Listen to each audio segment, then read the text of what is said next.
Alkene hydrogenation is, as its name implies, simply addition of hydrogen over the double bond of an alkene. And therefore, this is a reaction that converts an unsaturated compound, an alkene, into a saturated compound, will be alkane. However, this reaction we've already seen actually this reaction when we talked about the stabilities of alkenes. This is a way to measure the outcome of a reaction energetically and see how stable an alkene was to begin with. And this reaction, although it's energetically favorable, will not proceed without a catalyst because kinetically it's very slow. And so what we need here is a catalyst of some sort, and catalysts are typically precious metals such as platinum, palladium, say rhodium, and oftentimes nickel as well. And the hydrogenation reaction is performed heterogeneously, which means that these catalysts, which are metals, so they're not soluble in common organic solvents, are just suspended in solution, and the reaction occurs on their surface.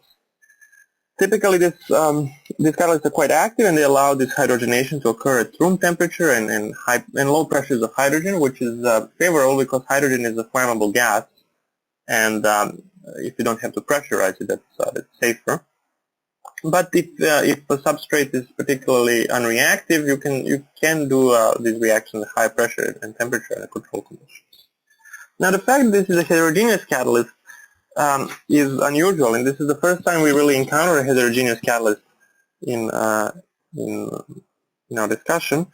And we will not talk about the mechanism of this reaction because these mechanisms are much less understood than the mechanisms of homogeneous reaction. But suffice it to say that if we have a platinum surface or something, then the hydrogen which is absorbed onto that surface will approach our alkene all from the same side, simply by virtue of the surface. And so what we'll end up with at the end will be a thin addition of hydrogen.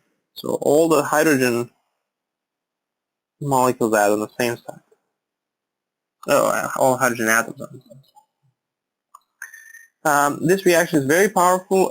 It's very commonly used. Because of large interest in this reaction in recent years, about 20 years or so, people have worked a lot in developing homogeneous catalysts, which are more readily controlled for hydrogenation. And one of the examples for homogeneous catalyst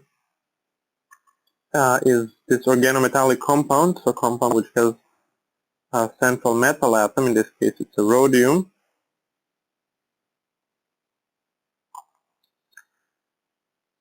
And this compound is actually known as a Wilkinson's catalyst.